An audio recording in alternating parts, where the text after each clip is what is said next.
আপনাদের এই নিকুঞ্জের ভিতরে কোনো ইয়া নাই না, ওই মোটর রিক্সা নাই? হ্যাঁ, এই জিনিসটা ভালো। এটা ঢাকা শহরে কোথাও তো বাদ নাই মোটর রিক্সা।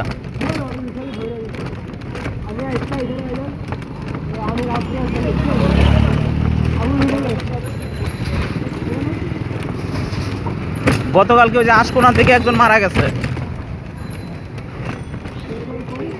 আশকোনা অটো রিক্সা, হ্যাঁ।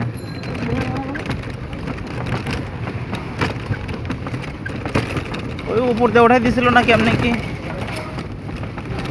নিউজে দেখলাম। তারপরে একজন রিক্সাওয়ালা বললো আর কি যে আশকোনা থেকে একজন মারা গেছে।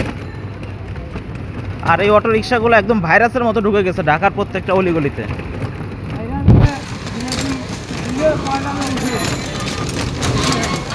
হ্যাঁ, এই এত বাড়ছে অটো রিক্সাগুলো, মানে এদের জন্য মানে মেন রোডেও এখন চলাচল মুশকিল।